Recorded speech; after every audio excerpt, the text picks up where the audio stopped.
بعض دعائیں اتنی شدت سے مانگی جاتی ہیں کہ اگر قبول نہ ہوئی تو سانسیں اکھڑ جائیں گی، کیونکہ کچھ دعائیں ہماری زندگی سے جڑی ہوتی ہیں۔ غم اگر شدت پکڑ جائے تو آنکھیں خود بخود آسمان کی جانب اٹھنے لگتے ہیں۔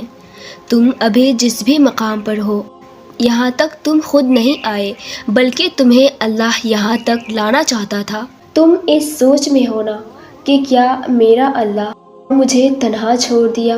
تو میں تمہیں بتا دوں کہ میرے عظیم پروردگار قرآن میں قسم کھا کر تم سے مخاطب ہے کہ نہ تو تیرے پروردگار نے تجھے اکیلا چھوڑا ہے اور نہ وہ تم سے بیزار ہوا ہے۔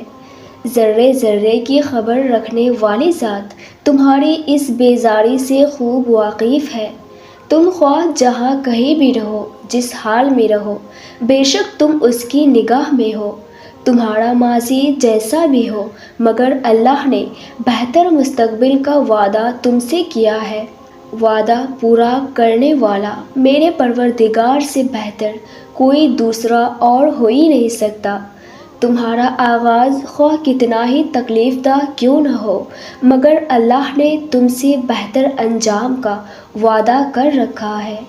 میرے پروردگار فرماتے ہیں کہ کہہ دو میرے ان بندوں سے جو مجھ سے کچھ مانگ کر پھر قبولیت کے شک میں مبتلا ہو جاتا ہے، جو ذرا سی دیری پہ شکوہ کرتا ہے اور میری قدرت پر شک کرتا ہے، کہہ دو ان سے کہ میں ان کی شہرگ سے بھی زیادہ قریب ہوں۔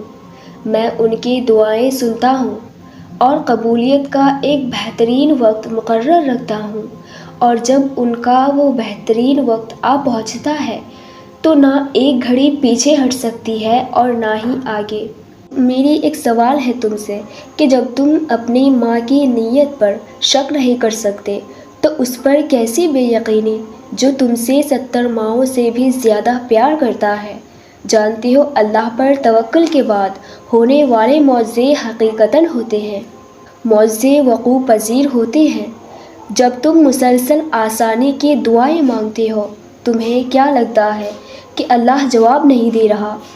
ارے نادان، جب تم دعا مانگتے ہو تب اللہ کہیں کسی کے دل کو تمہارے لیے نرم کر رہا ہوتا ہے، کہیں کسی کے ذہن میں کوئی خیال ڈال رہا ہوتا ہے، غرض کہ تمہارے لیے غیبی اسباب بنا رہا ہوتا ہے، اور تمہیں لگتا ہے کہ میری دعائیں رائگاں جا رہی ہے۔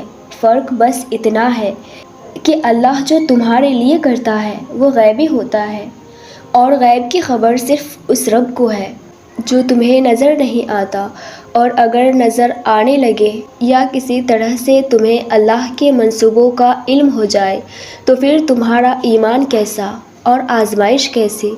بس تم توکل کی راہ پر اپنا قدم جمائے رکھو، کیونکہ اس راستے پر اگر تم گر گئے تو تمہیں بلندیوں تک پہنچانے والا تمہارا پروردگار ہے۔